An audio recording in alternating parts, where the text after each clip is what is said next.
Okay जी, please अपने mics off कर दें और let's start from ratio and proportion is the topic that we are going to discuss and start today. ठीक है जी, ratio.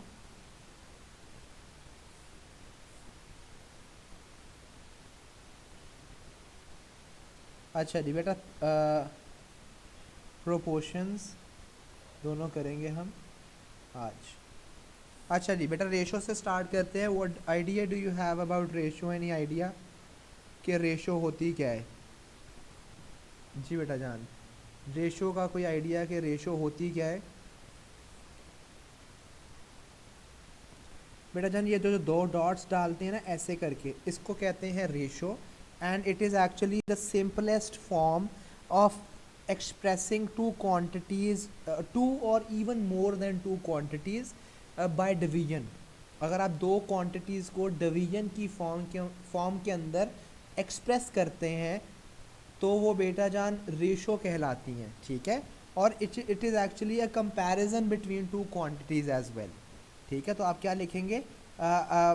Is the simplest form, is the simplest form of expressing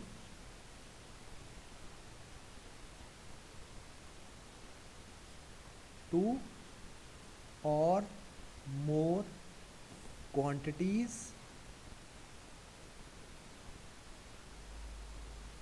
by dividing।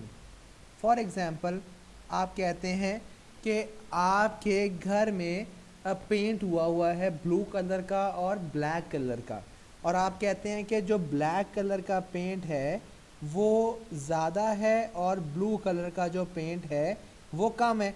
और आप कहते हैं कि अगर घर में 5 वॉल्स ब्लैक कलर की पेंट हुई हैं तो बेटा जान ब्लू कलर की जो वॉल्स हैं वो आप कहते हैं 2 पेंट हुई हैं। This is a comparison between two things. आप दो चीज़ों के दरमियान में कंपैरिजन कर रहे हैं। इसको रेशो को आप ये भी याद रख सकते हैं that you can write it in fractions as well. You can write it in form of division. आप इसको डिवीजन की फॉर्म में या फ्रैक्शन की फॉर्म में भी लिख सकते हैं। ठीक है,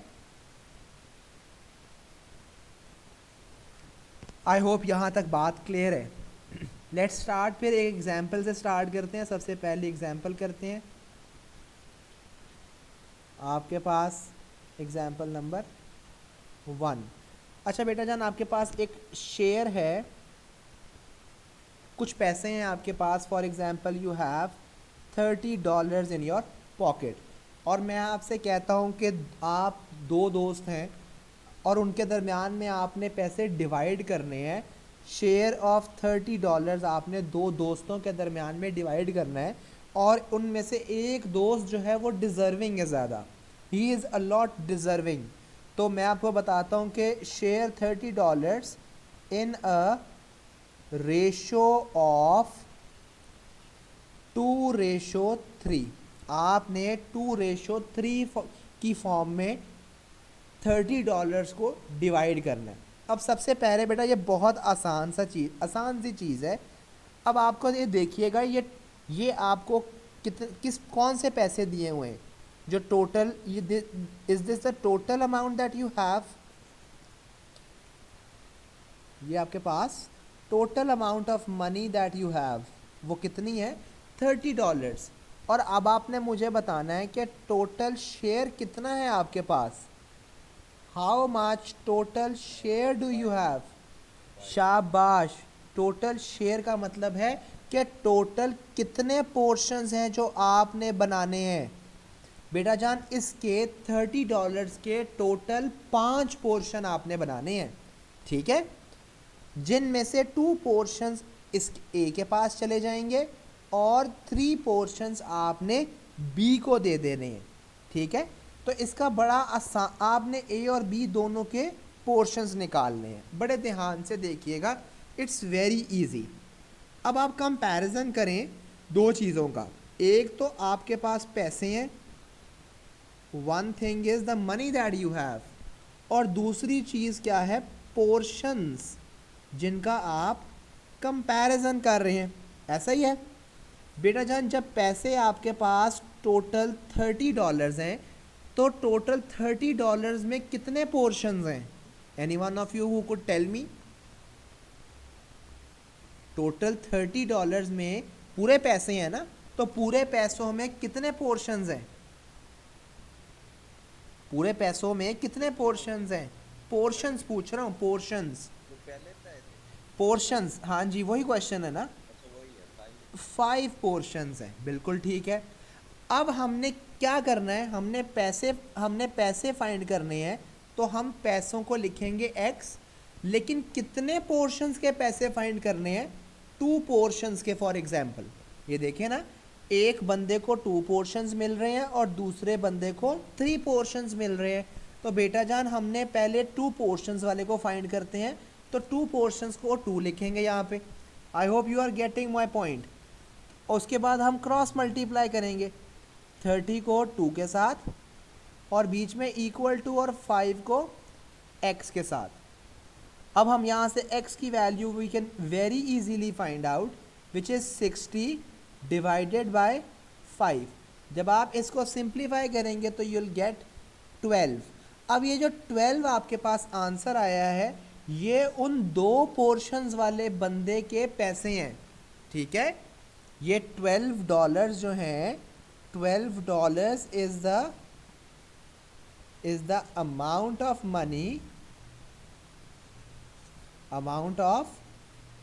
money for 2 portions, जिसके 2 portions है ना, ये उसके पैसे हैं $12। अच्छा, इसी तरह अगर मैं आपसे कहता to find out the amount of money that the 3 portion person will get, तो आप क्या करते?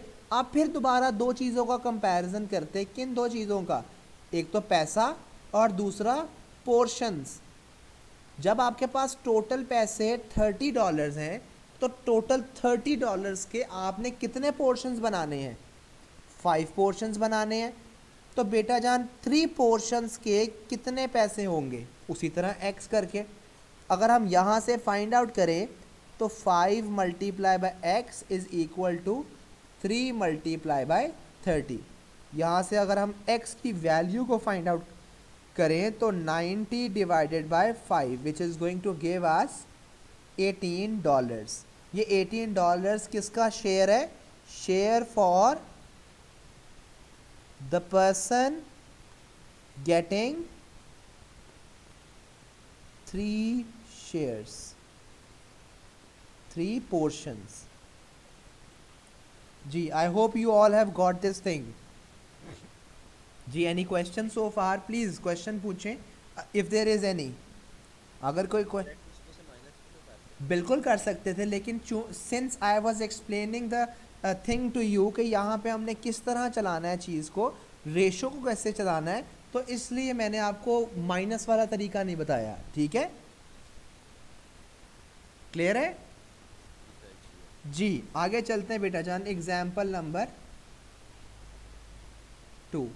एग्जाम्पल नंबर 2 में बेटा जान ये जो बच्चा है, इसको मिलावट करने का बहुत शौक़ है, ठीक है। इसने जूस में पानी की मिलावट कर दी, और वो कैसे की है जी, ज़रा देखिएगा। Ratio of water to juice, और कितनी मिलावट की है जी? 2:3। अगर पानी जो है 2 पोर्शंस है, तो जूस जो है वो 3 पोर्शंस है, ठीक है। अब आगे देखिएगा दिया क्या हुआ है। We know that amount of water, जो वाटर की क्वांटिटी वो जो इन्वॉल्व कर रहा है वो 300 ml है। जो जूस के अंदर पानी डाल रहा है वो कितना है? It is 300 ml। You need to find out the juice quantity, कि जूस की कितनी क्वांटिटी यूज़ कर रहा है जब पानी 300 ml डाल रहा है। बड़े ध्यान से देखना है किन 2 चीज़ों का कंपैरिजन हो रहा है यहाँ पे। एक तो बेटा जान जूस कह रहा हूँ, मतलब क्वांटिटी का, जूस और दूसरी वाटर की। और दूसरी किस चीज़ का कंपैरिजन हो रहा है? रेशो का, या फिर आप पोर्शन भी कह सकते हैं। अब मुझे बताइएगा कि अब हमारे पास अगर क्वांटिटी वाटर की कितनी है? 300 ml। Do you agree to that? क्योंकि क्वेश्चन में लिखा है कि वाटर की क्वांटिटी जो है वो 300 ml है। अच्छा, तो वाटर के पोर्शंस कितने हैं? Do you know that?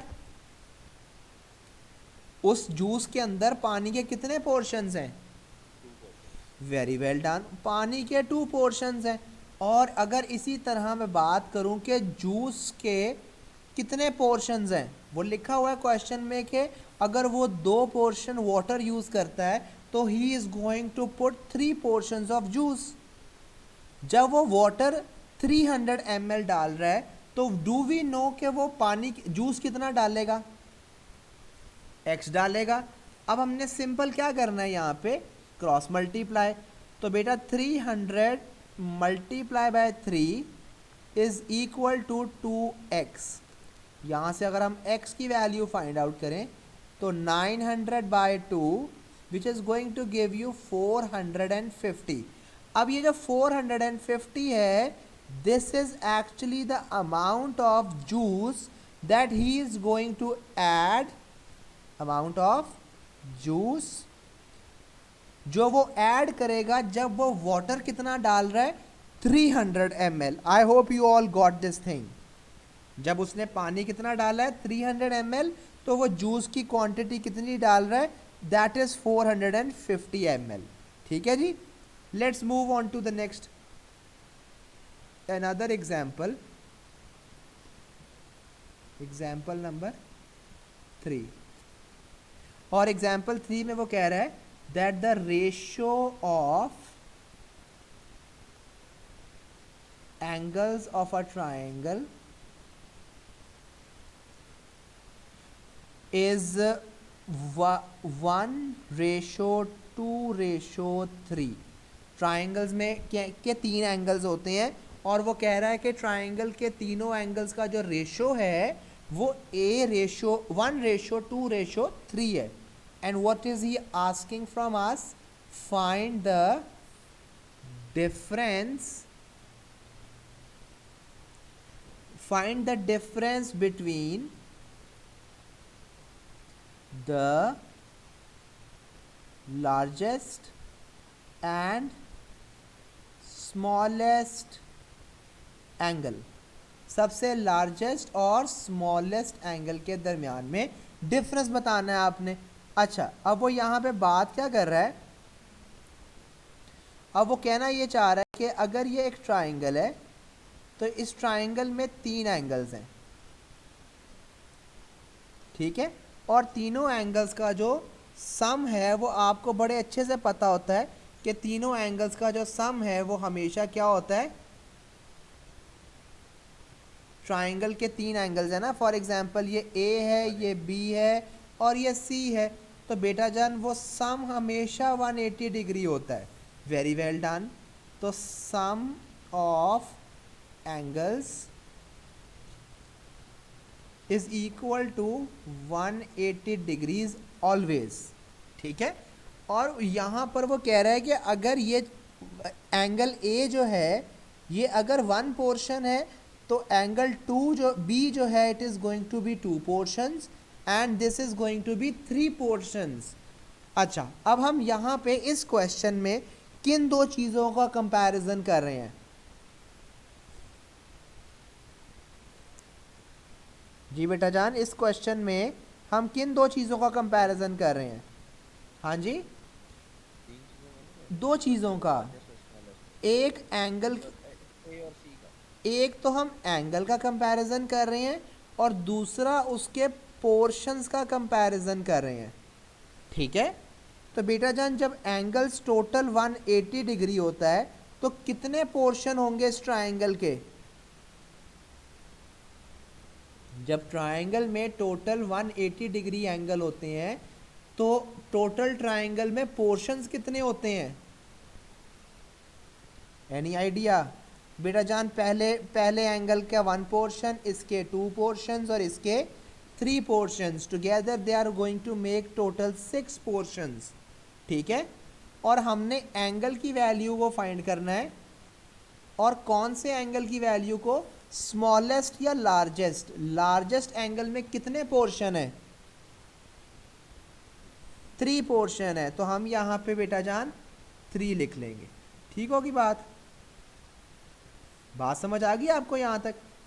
तो हमने यहाँ पे 3 लिख लिया। अब सिंपली यहाँ पे इन्हें क्रॉस मल्टीप्लाई करेंगे और हमारे पास x की वैल्यू आ जाएगी। 180 multiply by 3 is equal to 6x, और हमने x की वैल्यू निकालनी है हमने यहाँ से 180 मल्टीप्लाई बाय 3 डिवाइडेड बाय 6। तो हमारे पास कितनी वैल्यू आ जाएगी लार्जेस्ट एंगल की जी, 90 degrees is going to be the value of the largest angle. अच्छा, अब any one of you who would like to help me in finding out the smallest angle. Smallest angle मैं कैसे निकालूंगा, किन दो चीजों के दरमियान में कंपैरिजन करूंगा जी बेटा जान। एंगल्स, एक तो एंगल और दूसरा पोर्शंस के दरमियान में ही कंपैरिजन होगा। तो कौन कौन से एंगल्स और पोर्शन के दरमियान में, कि अगर टोटल एंगल्स 180 हैं तो टोटल इस ट्रायंगल में कितने पोर्शंस बन रहे हैं, 6 पोर्शंस बन रहे हैं। और हमने कितने पोर्शंस वाले का एंगल फाइंड आउट करना है, 1 पोर्शन वाले का एंगल फाइंड आउट करना है। तो simply cross multiply, 180 multiply by 1 is equal to 6x। यहाँ से हम x की वैल्यू फाइंड आउट कर लेंगे, 180 by 6 which is going to be 30 degrees. तो बेटा जान ये सबसे स्मॉलेस्ट एंगल है और ये सबसे लार्जेस्ट। याद रखिएगा मैथ्स में जिस तरह ऑफ का मतलब मल्टीप्लाई होता है तो डिफरेंस का मतलब सब्ट्रैक्शन होता है। Difference between the largest and the smallest, largest angle 90 है प्यारे बच्चों और स्मॉलेस्ट एंगल 30 है, तो इनका डिफरेंस फाइंड करेंगे तो 60 degree. Any question so far? अच्छा जी, नेक्स्ट एग्जाम्पल पे एक और एग्जाम्पल करते हैं। Example number 4। अब यहां पे क्या दिया हुआ है हमें, the length of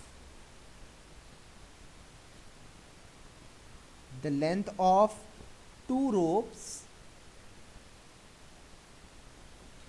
are in a ratio of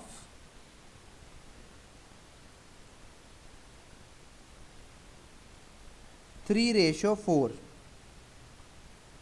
ठीक है जी, 3:4 में the length of the larger रोप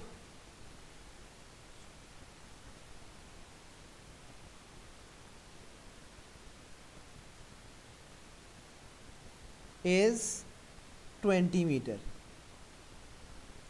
ठीक है जी, you need to find the length of smaller रोप।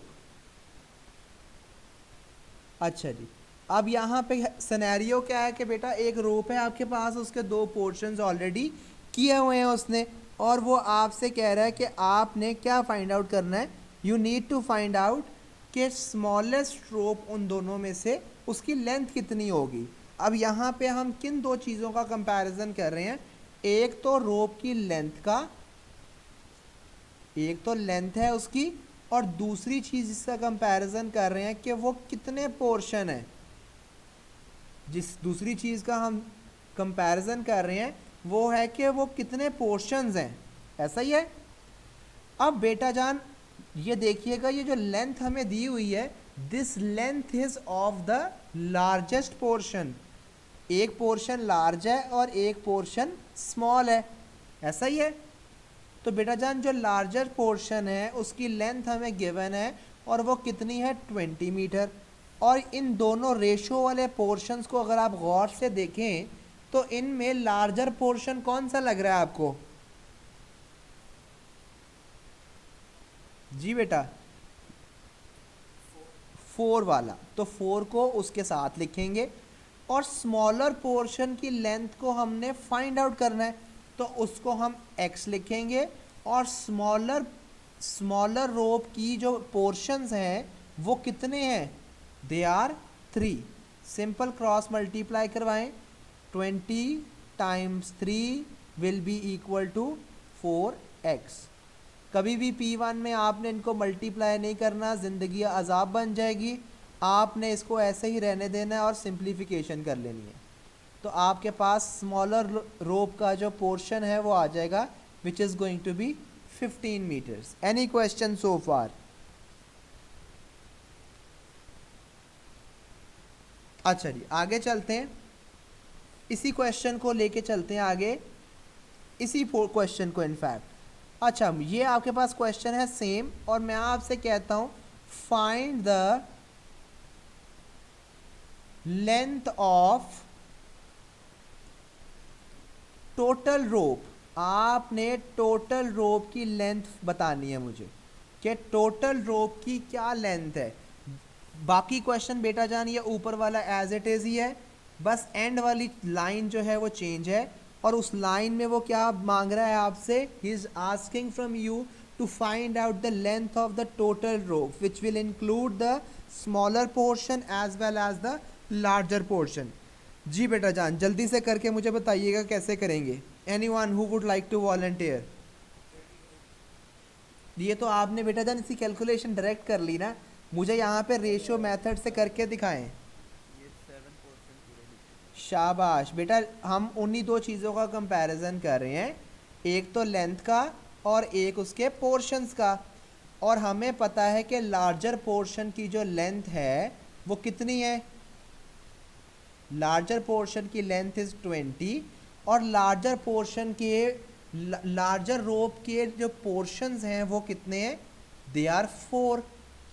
अब हमने टोटल लेंथ फाइंड करनी है, तो टोटल लेंथ को अगर मैं x लिखूंगा तो टोटल रोप के अंदर कितने पोर्शंस हैं, 3 प्लस 4, क्योंकि 3 पोर्शंस स्मॉलर रोप के हैं और 4 पोर्शंस लार्जर रोप के हैं, तो टोटल पोर्शंस बन जाएंगे 7 हमारे पास।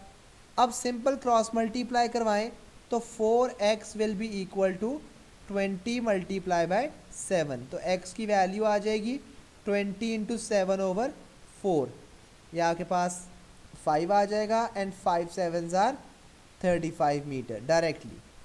क्लियर है सबको बेटा?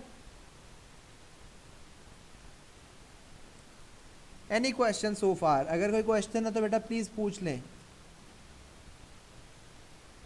अच्छा जी, एग्जाम्पल नंबर 5 पे चलते हैं। A little different from the ones that we were already doing, उससे थोड़ी सी डिफरेंट है।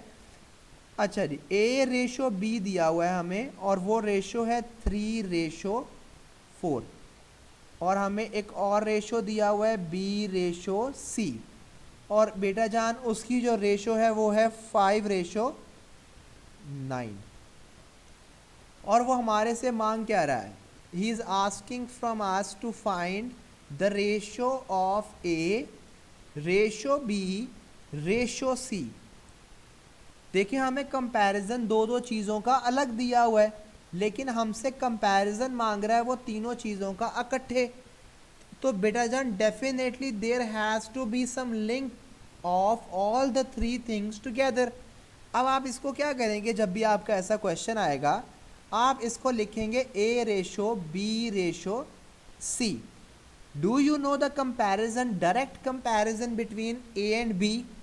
क्या आपको A और B के दरमियान का डायरेक्ट कंपैरिजन पता है? 3:4 है। और इसी तरह do you know the direct comparison between B and C? वो भी लिखा हुआ है 5:9। अच्छा, दोनों अगर इस चीज़ों को आप गौर से देखें तो बेटा जान यहाँ पे एक ऐसी चीज़ है जो इस पूरे सिनेरियो को कनेक्ट कर रही है, और वो चीज़ क्या है, ये दरमियान वाला B, ऐसा ही है। ये दरमियान वाला B जो है ये सारे सिनेरियो को कनेक्ट कर रहा है। अब बेटा जान जो दरमियान में चीज़ कनेक्ट कर रही होती है उसको सेम होना चाहिए ना, जो चीज़ आपस में एक दूसरे के साथ कनेक्शन बना रही है, it needs to be same. अब वो सेम कैसे करते हैं? दो नंबर्स अगर आपके पास हैं 4 एंड 5 फॉर एग्जाम्पल, इनको रियाब बेटा कैसे आप सेम करेंगे? क्या मेथड है जो आप सेम कर सकते हैं?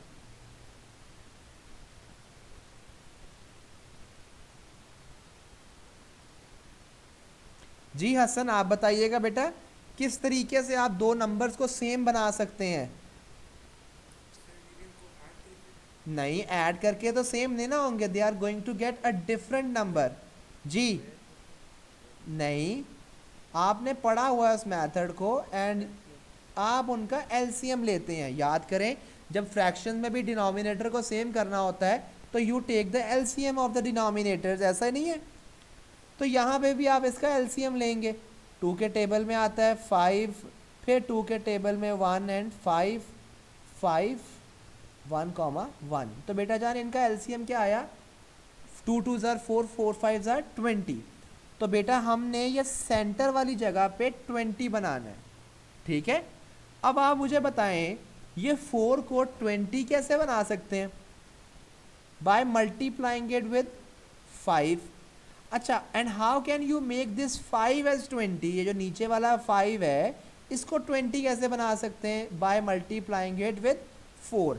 अच्छा हसन बेटा, मुझे एक बात बताइएगा ज़रा कि is there any connection between these two numbers, 3 और 4 के दरमियान में? क्या आपने क्वेश्चन में जब आप पढ़ रहे थे शुरू में, was there any connection between the two of them? नहीं, ए और बी के दरमियान में कनेक्शन नहीं था क्वेश्चन में, जब क्वेश्चन लिखा हुआ था वो। हाँ जी, कंपैरिजन कर रहा था ना शुरू में क्वेश्चन के।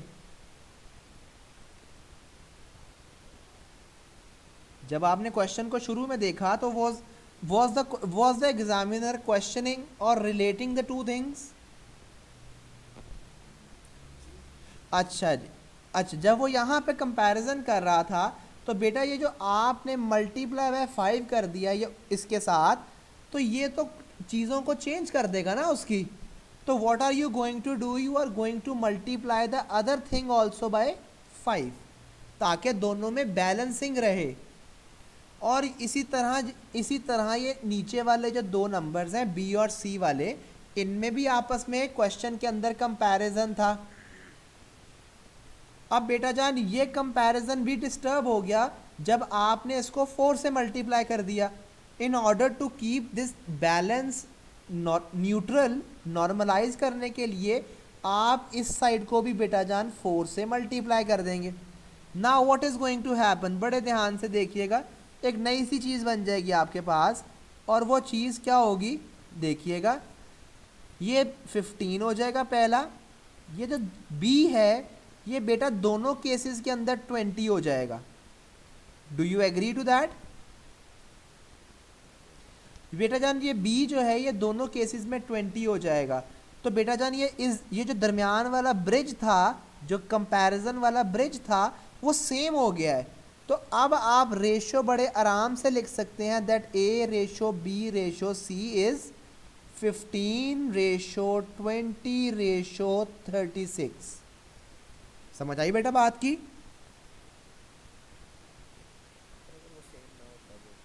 बेटा जान अगर सेम ना होता तो कंपैरिजन a का c के साथ तो कंपैरिजन नहीं ना बनता कोई भी, सेम करना पड़ेगा। जो दरमियान वाली जो ब्रिज है हमने उसको सेम करना पड़ेगा in order to have a connection of a with c।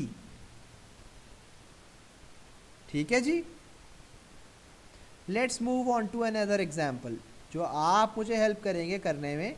Example number 6। बेटा जान p और q हैं दो चीज़ें, p रेशो q, और इनकी रेशो हमें दी हुई है 3 ratio 2, and there is another ratio given to us in the question, और वो रेशो है हमारे पास q रेशो r, और q रेशो r हमारे पास क्या है 5 रेशो 7। क्वेश्चन क्या है उसका? Find p ratio q ratio r। आपने p ratio q ratio r find out करना है। बिल्कुल वही वाला काम करना है आपने, तीन चीज़ों का कंपैरिजन करना है। तो जो सेंटर वाला ब्रिज है उसको सेम करना है आपने। अब बेटा P और Q का जो कंपैरिजन है वो दिया हुआ है 3:2, और ये जो Q और R का कंपैरिजन है वो आपको दिया हुआ है 5:7। अब ये जो सेंटर वाली ब्रिज है, अब आपकी कोशिश होनी चाहिए इसको सेम कर लें। कैसे कर सकते हैं same? Any one of you? इन दोनों का एलसीएम तो आपको ज़बानी बता देना चाहिए।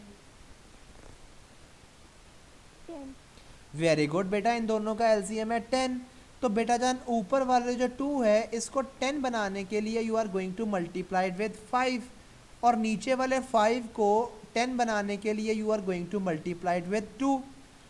अब आपको पता है कि ये जो ऊपर वाले दोनों हैं इन दोनों का आपस में एक ऑलरेडी कनेक्शन बिल्ड था, और ये जो नीचे वाले 2 लिखे हैं इनका भी आपस में कनेक्शन था। तो आप इनके कनेक्शन को डिस्टर्ब नहीं करेंगे, तो जो काम आपने ये ऊपर वाले के साथ किया है ये दूसरे ऊपर वाले के साथ भी आप वही काम करेंगे।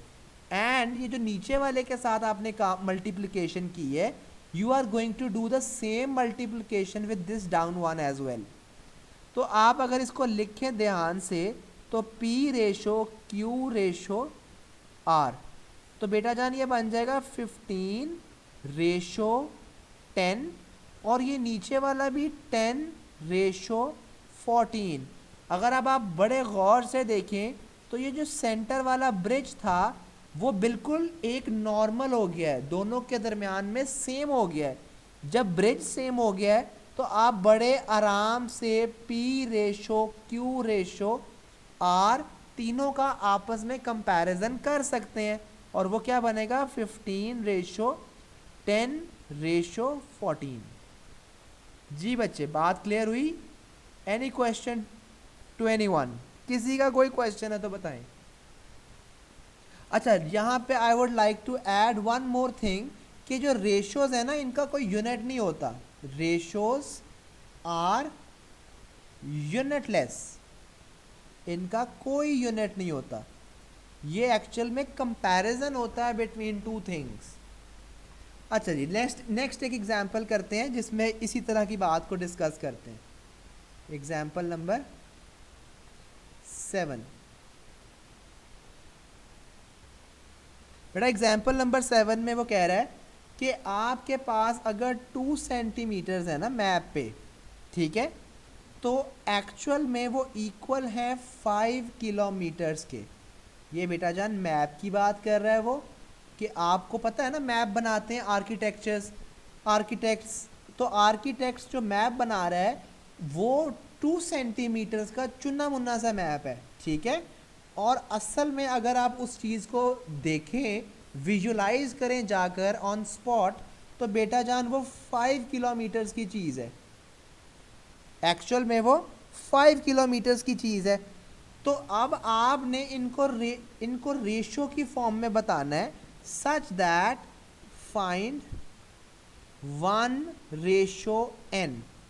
आपने यहाँ पे n की वैल्यू फाइंड करनी है। बेटा जान जब भी आपने 2 चीज़ों के दरमियान में कंपैरिजन करना है तो कंपैरिजन कभी भी ऐसे पॉसिबल नहीं होगा जब दोनों के यूनिट्स जो हैं वो डिफरेंट हो, ठीक है। तो अब आपने इन दोनों के यूनिट्स को सेम करना है। अच्छा, अब यूनिट्स को पहले ज़रा डिस्कस कर लेते हैं। अब आपको जो भी रिहा बच्चे आप मुझे बताइएगा, what is the smallest unit that you have studied so far? Length का वेरी वेल डन। उमर बेटा, इससे बड़ा कोई और यूनिट आपको पता है?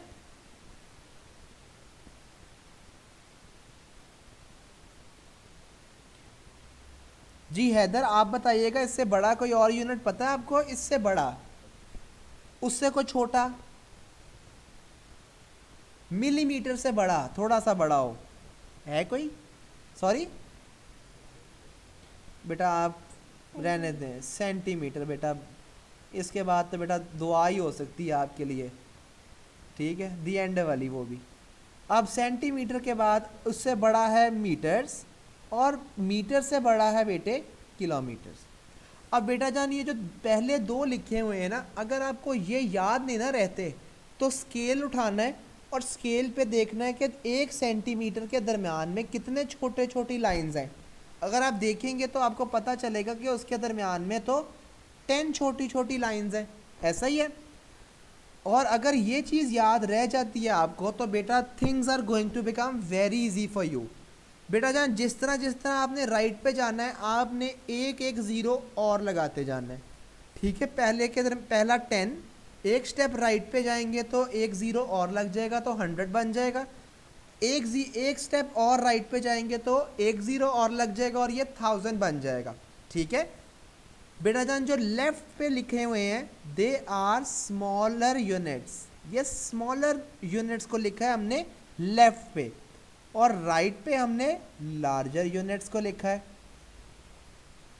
तो बेटा आपने एक और बात को अब याद रखना है कि whenever you go from left to right, अगर आप एस से एल की तरफ को जाएंगे तो आप हमेशा हमेशा डिवाइड करेंगे, ठीक है। और डिवाइड किन से करेंगे, ये जो सेंटर में नंबर्स लिखे हैं इनसे। जब भी आप एस टू एल करेंगे, एस टू एल, तो आप हमेशा डिवाइड करेंगे। और जब भी आप लार्जर टू स्मॉलर जाएंगे which means that L two S, तो बेटा आपने याद रखना है कि आप हमेशा मल्टीप्लाई करेंगे। और डिपेंड किन पे करता है, ये जो सेंटर में आपके पास चुनने मुन्ने से नंबर्स येलो में लिखे हुए हैं इनके ऊपर, इनसे आप मल्टीप्लाई करेंगे और आप इन्हीं से डिवाइड करेंगे। अच्छा, let's go back to the previous question. अब आपके पास यहाँ पे जो दो कंपैरिजन है they are between centimetre and kilometres. तो बेटा जान it is always easier to convert a बड़े वाला यूनिट इनटू अ छोटे वाला यूनिट, ठीक है। बड़े यूनिट को छोटे में कन्वर्ट करना इज ऑलवेज ईजियर। क्यों? क्योंकि आपने क्या करना है, बड़े से छोटे में, बड़ा मतलब b और छोटा मतलब c। जब भी आपने बड़े से छोटे में जाना है तो you are always going to do the multiplication, ठीक है। अब मल्टीप्लीकेशन, अब आप किलोमीटर से सेंटीमीटर के दरमियान में काउंट कर लें कितने जीरोज हैं। यहाँ पर अगर आप देखें तो 3 ये और 2 ये, तो टोटल जीरोज बन गए 5। तो बेटा जान किलोमीटर्स, 5 किलोमीटर्स को जब आपने कन्वर्ट करना है सेंटीमीटर्स में तो आप इस 5 को सिंपली मल्टीप्लाई कर देंगे 1 और साथ में 5 जीरोस के साथ। तो आपका जो आंसर आएगा it is going to be 5 with 5 zeros, और यूनिट क्या होगा इसका, centimetres. I hope it is clear to all. तो बेटा अब ये जो किलोमीटर्स थे 5 किलोमीटर्स, इसकी जगह पे जो आपने कन्वर्जन की है विच इज़ 500,000 सेंटीमीटर, ये लिख देंगे आप। और रीज़न इसका क्या है, क्योंकि दूसरा यूनिट ऑलरेडी सेंटीमीटर में है। अच्छा, मैंने आपको शुरू में बताया था कि आप रेशो को डिवीजन की फॉर्म में भी लिख सकते हैं, आप रेशो को फ्रैक्शन की फॉर्म में भी लिख सकते हैं। अब अगर आप इस चीज़ को फ्रैक्शन की फॉर्म में लिखें तो it is going to become 2 divided by this thing, और ऊपर भी सेंटीमीटर का यूनिट है और नीचे भी सेंटीमीटर का। तो बेटा जान एक बात को देखिएगा, सेंटीमीटर सेंटीमीटर से कैंसिल हो जाएगा। और अब आप इसकी सिंप्लीफिकेशन भी करेंगे, उसका रीज़न मैं आपको बताता हूँ क्यों। बेटा जान पहले सिंप्लीफिकेशन कर लेते हैं फिर रीज़न बताता हूँ आपको। 2 1s are 2 and 2 25s are 50, और बाकी सारे ज़ीरोज़ आप ऐसे ही नीचे लिख लेंगे जो कि बचेंगे 4, ठीक है। अब ये आपके पास, इसको वापस रेशो में अगर आप लिखें तो क्या बनेगा, 1:25 0 0 0 एंड 0। अब बेटा अगर आप क्वेश्चन को गौर से देखते तो क्वेश्चन में उसने क्या कहा था, you need to find out 1:n। 1:n का मतलब क्या है, आपकी पहली क्वांटिटी के अंदर 1 होना चाहिए, and that is the reason that you need to simplify. आपने सिंप्लीफाई क्यों किया है, because you need a 1 in the start of the ratio. Ratio के स्टार्ट में जो पहली चीज होनी चाहिए वो आपके पास बेटे 1 होना चाहिए, ठीक है। आगे चलते हैं। जी एनी क्वेश्चन सो फार? अच्छा, ये बेटा कन्वर्जन की चीज़ आपको मैंने अभी बताई थी, इसको ज़रा ध्यान से देखिएगा। ये कन्वर्जन जो मैंने आपको बताई है, this is a very simple conversion. ये जो कन्वर्जन आपको बताई है, ये सिंपल कन्वर्जन्स है। अब अगर वो क्वेश्चन में आपसे कह दे कि एरिया की कन्वर्जन करें आप, अगर आपको क्वेश्चन में कह दे कि एरिया की कन्वर्जन करनी है आपने, तो simple, very simple for that as well, आपने उसके लिए इस पूरे को, जो भी चीज़ है, आपने पूरे का स्क्वायर ले लेना है। क्योंकि आपको पता है एरिया का मतलब क्या होता है। एरिया किस तरह फाइंड करते हैं? Length multiply by length, length multiply by width. Area का यही मतलब होता है ना, कि उसी चीज़ को उसी चीज़ से मल्टीप्लाई करना होता है। एरिया का यूनिट हमेशा क्या होता है? Centimetre square, metre square, kilometre square, ऐसा यूनिट होता है ना। तो बेटा जान, जब भी आपको एरिया की बात करेगा तो आपने इस पूरी चीज़ का स्क्वायर ले लेना है। इस पूरी चीज़ का स्क्वायर का मतलब क्या है? इसके ऊपर भी स्क्वायर, इसके ऊपर भी स्क्वायर, इसके ऊपर भी स्क्वायर, इसके ऊपर भी स्क्वायर। जितने भी आपके पास इंडिविजुअल यूनिट्स लिखे हुए हैं और जितने भी आपके पास वैल्यूज़ लिखी हुई हैं, उन सब के ऊपर आपने सिंपली क्या कर देना है? सिर्फ और सिर्फ स्क्वायर डाल देना है। ठीक है। अब आपने क्या करना है? इसको एक्सपैंड करके सिंप्लीफाई करके लिखना है। अब मेरे साथ करिएगा, ज़रा देखिएगा। जब मैं मिलीमीटर का स्क्वायर लूँगा तो बेटा जान वो बन जाएगा मिलीमीटर स्क्वायर, और जब मैं सेंटीमीटर का स्क्वायर लूँगा वो बन जाएगा सेंटीमीटर स्क्वायर। इसी तरह मीटर स्क्वायर और किलोमीटर स्क्वायर। अब इनके दरमियान के जो रिलेशन है, हमने उनका भी तो स्क्वायर लिया हुआ है ना। और आपने याद रखना है हमेशा, स्क्वायर जब भी लेंगे तो स्क्वायर की वजह से नंबर ऑफ ज़ीरोज़ जो हैं, नंबर ऑफ ज़ीरोज़ जो हैं डबल हो जाते हैं। जितने भी नंबर ऑफ ज़ीरोज़ हैं बेटा जान वो डबल हो जाएंगे। अब यहाँ पे पहले वाले में देखें 10 है, 10 में कितने ज़ीरोज़ होते हैं? एक ज़ीरो होता है। इसको डबल कर दें तो कितने बन जाएंगे? 2 ज़ीरोज़ बन जाएंगे, तो ये बन जाएगा 100। अब ये जो 100 है, इसमें कितने ज़ीरोज़ हैं? इसमें बेटा जान 2 ज़ीरो हैं। इनको भी डबल कर दें, कितने बन जाएंगे? 4 ज़ीरोज़ बन जाएंगे। बेटा जान ये 1000 है, इसमें भी इसका भी स्क्वायर है, तो इसके भी यूनिट्स क्या हो जाएंगे? ये भी डबल हो जाएंगे। तो ये कितने ज़ीरोज़ बन जाएंगे? 6 ज़ीरोज़। ठीक है। बाकी वही, अगर आप स्मॉलर टू लार्जर जा रहे हैं तो you are going to divide, यही वाली बात, सेम बात एप्लीकेबल होगी। स्मॉलर टू लार्जर डिवाइड और लार्जर टू स्मॉलर मल्टीप्लाई। ठीक होगी बात। I hope there isn't any question so far. जी, इज देयर एनी?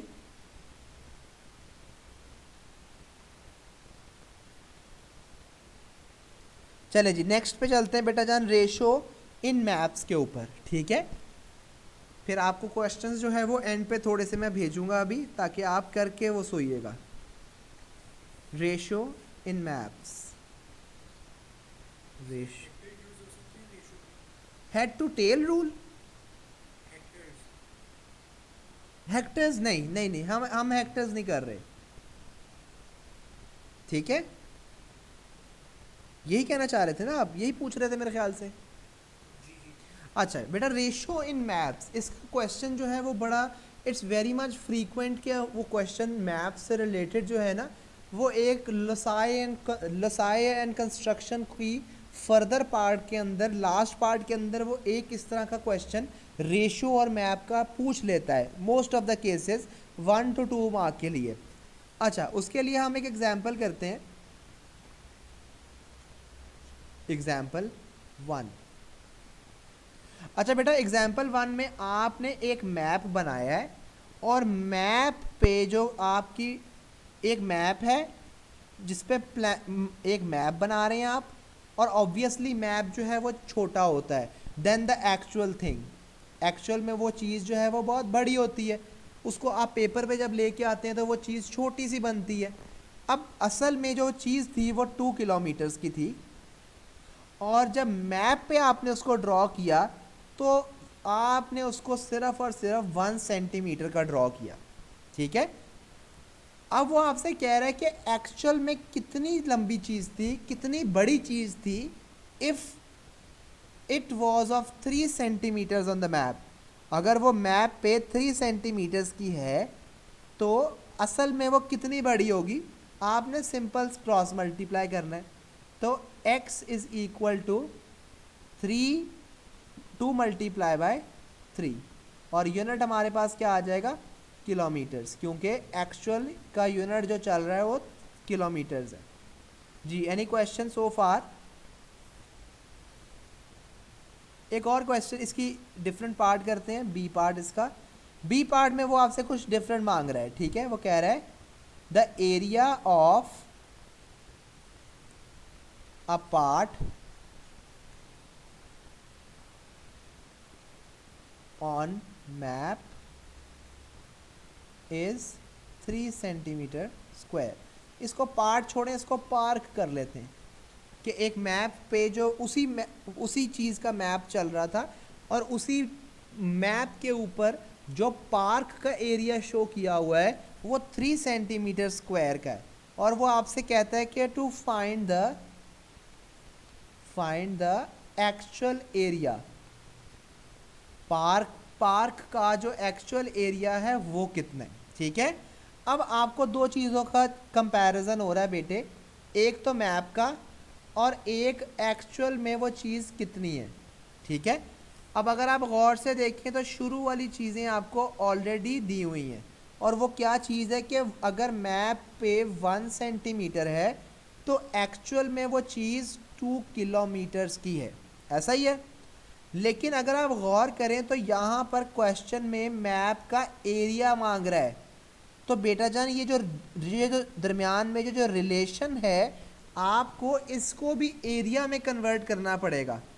ये जो रिलेशन चल रहा है you also have to convert this relation into area. और आपको अभी बताया था जब भी एरिया में कन्वर्ट करना है आप उस पूरे चीज़ का क्या करेंगे, सिंपल सी चीज़ है, एक स्क्वायर ले लेंगे। तो बेटा जान ये आपको बन जाएगा कि अगर 1 सेंटीमीटर स्क्वायर की चीज़ है तो बेटा जान एक्चुअल में वो 4 किलोमीटर स्क्वायर की चीज़ होगी। Do you all agree to that? ये बात समझ आई, ये बात बड़ी इंपॉर्टेंट थी। इसको हमने क्यों किया, क्योंकि क्वेश्चन के अंदर वो सेंटीमीटर स्क्वायर की बात कर रहा था तो हमने इसको भी कन्वर्ट करना पड़ा इनटू एरिया यूनिट। अब वो क्या कह रहा है कि मैप के ऊपर इसका एरिया जो है दैट इज़ 3 सेंटीमीटर स्क्वायर, तो एक्चुअल में इसका एरिया कितना होगा, we are not sure of that, तो हम कहते हैं x। आप सिंपल क्रॉस मल्टीप्लाई करवाएं तो x will be equal to 4 multiply by 3 which will be 12 kilometre square. जी I hope it is clear to you all.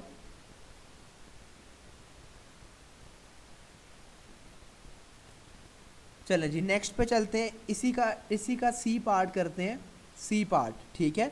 वो कह रहा है कि आपके पास इफ़ इट इज़ 1 सेंटीमीटर तो on actual it is 2 kilometres. ये उसने क्वेश्चन में बात बताई हुई है और वो कहता है कि it can be written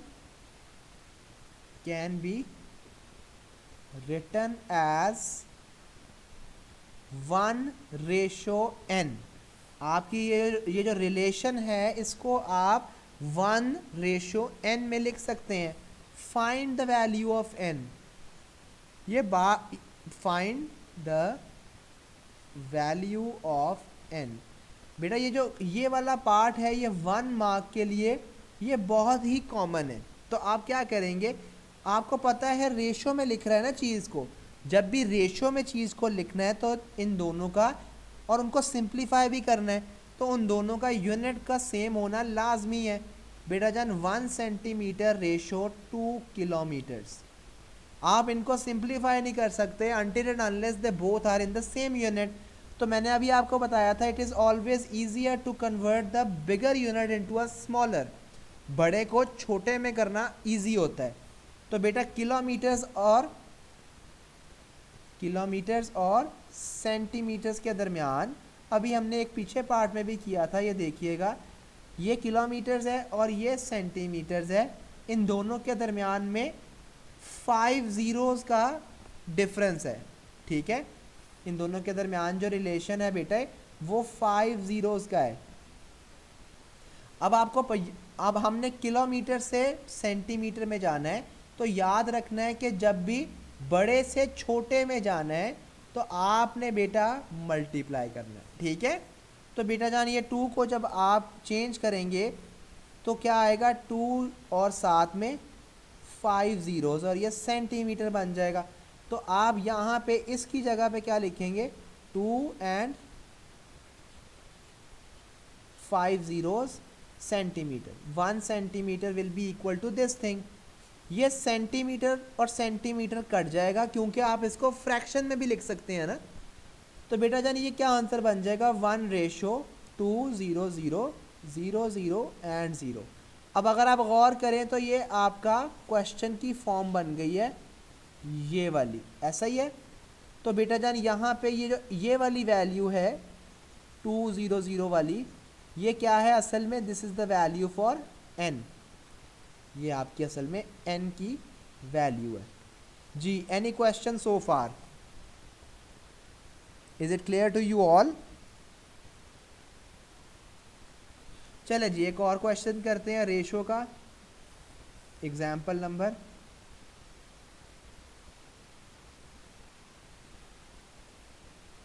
2। Example number 2 में बेटे वो क्या कह रहा है, ratio of boys to girls.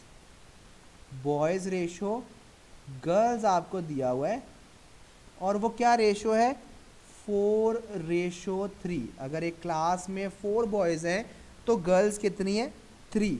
और एक और बात का यहाँ पे वो जिक्र कर रहा है, given that there are 12 more boys than girls. Boys जो हैं वो क्लास में गर्ल्स से 12 ज़्यादा हैं, जितनी भी गर्ल्स हैं ना क्लास में उसका 12 ज़्यादा बॉयज़ हैं, ठीक है। What do you need to find, you need to find the number of students, कि क्लास में टोटल कितने स्टूडेंट्स हैं आपने ये फाइंड करना है। अब आप देख के मुझे बताएं कि यहाँ पे आप किन दो चीज़ों का कंपैरिजन कर रहे हैं। एक तो आप एक्चुअल चीज़ का कंपैरिजन कर रहे हैं और दूसरा आप रेशो का कंपैरिजन कर रहे हैं। रेशो या पोर्शंस भी कह सकते हैं आप। अच्छा, अब मुझे आपने बताना है कि अगर एक्चुअल में टोटल 12 बॉयज़ हैं, ठीक है, टोटल में 12 बॉयज़ हैं तो उनकी रेशो कितनी है। जी बेटा जान 1। जी बच्चे ये समझ आई है बात की, और should we try some other method? Hello,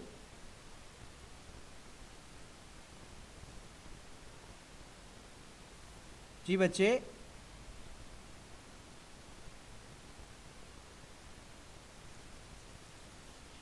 बेटा मुझे मेरी आवाज़ आ रही है आपको?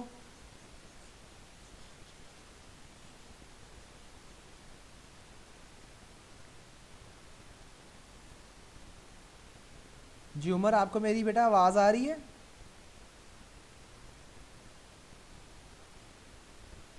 जी हसन,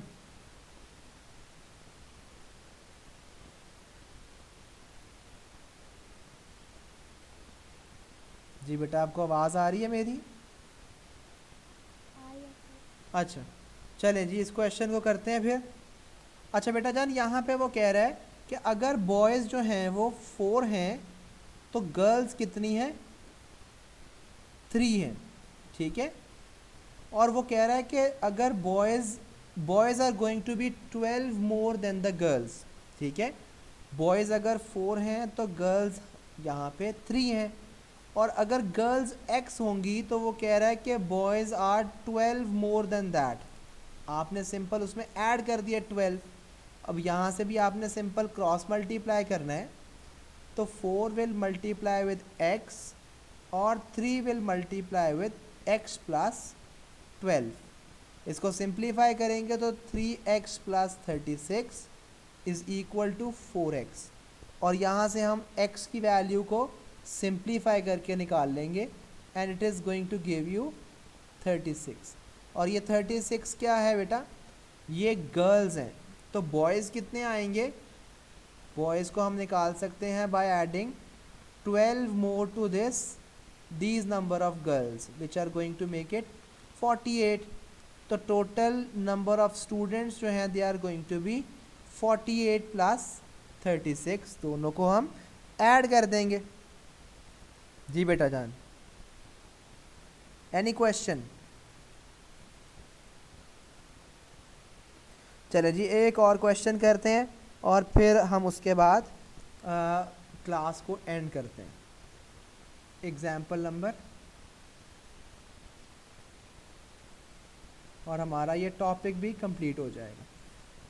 बेटा जान वो कह रहा है क्वेश्चन में that there is a map, scale map है आपके पास, और मैप पे रेशो इज़ 1:25,000। ठीक होगी बात। ए पार्ट में वो आपसे कह रहा है find the scale can be written as,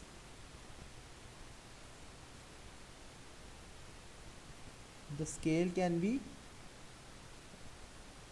written as 1 centimeter ratio d kilometers.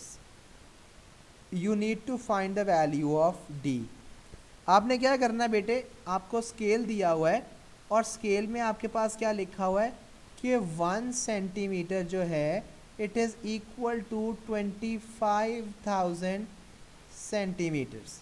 और जो आपसे क्वेश्चन में मांग रहा है वो कह रहा है कि पहले वाले को तो सेंटीमीटर में ही रहने दें, लेकिन जो दूसरी चीज़ है आप उसको कन्वर्ट कर दें किस में, किलोमीटर्स में।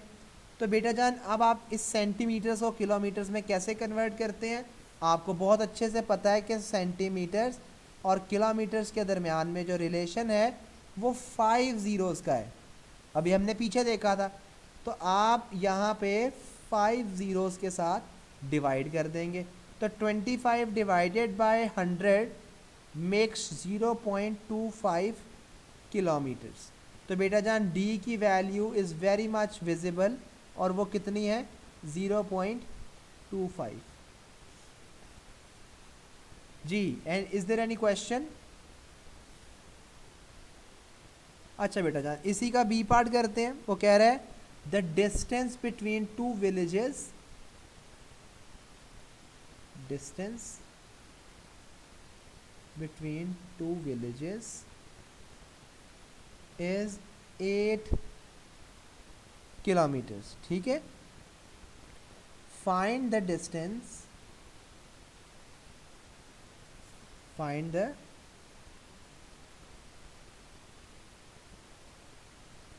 distance on map, के मैप पे उन दो विलेजेस के दरमियान में क्या डिस्टेंस होगा। अब हम उनकी रेशो लिख लेते हैं। हमारे पास दो चीज़ों की कंपैरिजन दिया हुआ था, ये प्रीवियस पार्ट में दिया हुआ है, ये आप देख रहे हैं, एक that on the map and the, एक चीज़ मैप पे है और दूसरी चीज़ एक्चुअल है। ठीक है, अब हमारे पास क्वेश्चन में हमने पिछले पार्ट में देखा है कि on the map if it is 1 centimetre, on actual it is going to be 0.25 kilometres. ये हमने लास्ट पार्ट में फिगर आउट किया है। तो बेटा जान अगर एक्चुअल में the two villages are 8 kilometres, तो मैप पे कितनी होंगी x, तो हमें पता ही नहीं है, सिंपल मल्टीप्लिकेशन करनी है आपने। तो x की value you can find out and which is going to be 8 divided by 0.25। तो 8 divided by 0.25 means 8 multiply by 4, 8 को 4 से multiply and it is going to give you 32 centimetres, क्योंकि ये हमने क्या निकाला है, मैप के ऊपर उसकी लेंथ। इसी का सी पार्ट करते हैं बेटा, last part, and that is the distance on map between two peaks of mountain is 76 millimeters. You need to find the actual length. आपने उनकी एक्चुअल लेंथ या उनके दरमियान का डिस्टेंस बताना है। ठीक होगी बात। अब बेटे जान जरा ध्यान से देखिएगा, जो दो रिलेशन हमारे पास है, that is 1 centimetre ratio 0.25 kilometres, ऐसा ही है। अब हमारे पास लेकिन जो, और ये पहली चीज़ जो है it is related to the map, and this second thing is related to the actual distance. अब हमारे पास यहाँ पे जो मैप पे डिस्टेंस है वो किस यूनिट में दिया हुआ है, मिलीमीटर्स में। तो हम इसको भी कन्वर्ट कर लेंगे और हम इसको 10 से मल्टीप्लाई कर देंगे। तो बेटा जान यहाँ पे 10 से मल्टीप्लाई करने का क्या मतलब है, it is going to become what,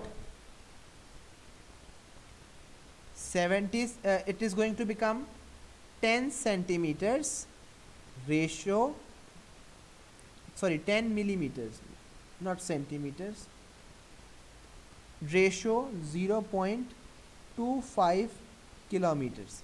और यहाँ पे मैप पे हमें कितना दिया हुआ है, 76 मिलीमीटर्स, और इसकी एक्चुअल वैल्यू हमने फिगर आउट करनी है। तो x की वैल्यू यहाँ से हम फाइंड कर लेंगे, 0.25 इंटू 76 डिवाइडेड बाय 10। इसको आप सिंप्लीफाई करें तो it is going to give you an answer of 1.9 kilometres. जी बेटा जान, this was all about ratios, कि रेशो में हमारे पास क्या क्या चीज़ें हो सकती